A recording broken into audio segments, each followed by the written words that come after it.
Hello everyone, welcome to my channel. आज मैं आपको बताऊंगी कि अपने 2.5 से 3 साल के बच्चों को हम पेंसिल होल्ड करना कैसे सिखा सकते हैं। बच्चे को जब हम पेंसिल देते हैं तो बच्चे को समझ ही नहीं आता है कि हमें पेंसिल किस टाइप से पकड़नी है। तो इस बात की हम मॉम्स को बहुत ज़्यादा टेंशन हो जाती है।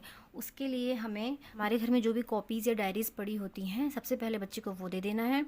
पेंसिल नहीं, क्रॉयंस कलर जो मार्केट में आते हैं वो उनके हाथ में पकड़ा देना है। और क्या आप कुछ भी करिए, इसमें स्क्रबल करिए, गोदागादी करिए आम भाषा में, तो बच्चे ऐसे स्टार्ट करेंगे लिखना। कुछ भी करेंगे, ये प्रैक्टिस कुछ दिनों तक करवानी है अपन को वैक्स कलर से। उसके बाद जब अपना बच्चा 3 साल का हो जाता है, 3 साल के बाद ही हमें अपने बच्चे को पेंसिल देना स्टार्ट करना है। 3 साल से पहले हमें अपने बच्चों को पेंसिल देना स्टार्ट नहीं करना है, क्योंकि उस टाइम तक उसकी जो मसल्स होती हैं फिंगर की, वो बहुत ही वीक होती हैं।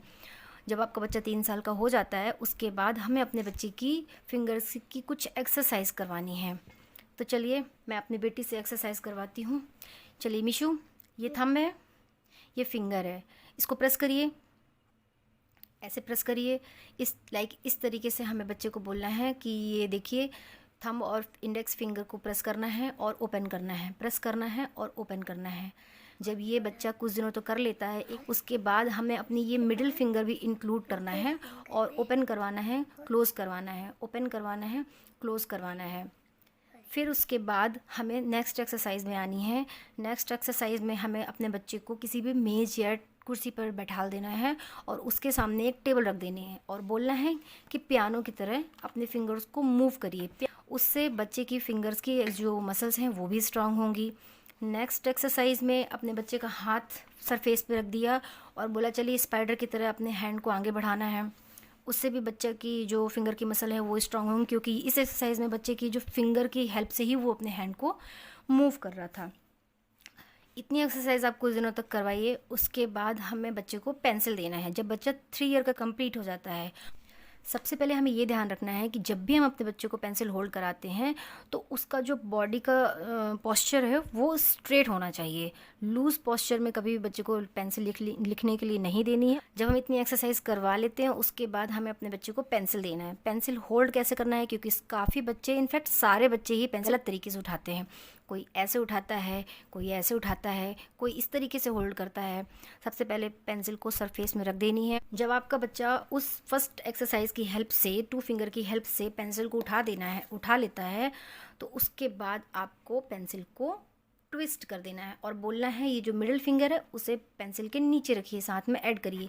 इस तरीके से आप अपने बच्चे की पेंसिल को ग्रिप को स्ट्रॉन्ग कर सकती हैं। अब हमें बच्चों की नेक्स्ट हमें ये बतानी है कि काफ़ी बच्चे पेंसिल को ऊपर से पकड़ते हैं, कुछ बच्चे ऐसे पकड़ते हैं, कुछ बच्चे शार्प वाली जगह से पकड़ते हैं।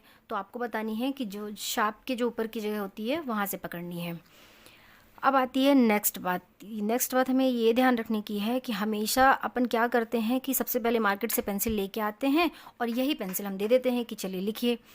तो सबसे पहले क्या करना है कि हमेशा बच्चों को पेंसिल होल्ड करवाने के टाइम पे सबसे छोटी पेंसिल ही देनी है, क्योंकि छोटी पेंसिल देने के 2 बेनिफिट होते हैं। बच्चा गलत तरीके से पेंसिल होल्ड ही नहीं कर सकता, क्योंकि उतना स्पेस ही नहीं होता उसमें।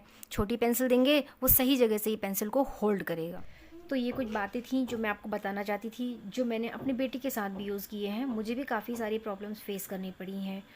याद रखिए, अगर आप बच्चे की राइटिंग पे ध्यान नहीं देते हैं, पोस्चर पे, मूवमेंट्स पे, ग्रिपिंग पे ध्यान नहीं देते हैं, तो आगे आने वाले समय पे उसे राइटिंग स्पीड पे काफ़ी इफ़ेक्ट पड़ सकता है।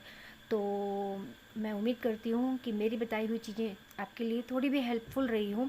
अगर आपको मेरा वीडियो पसंद आया हो तो प्लीज़ मेरे वीडियो को लाइक करिए, शेयर करिए, सब्सक्राइब करिए। Thank you.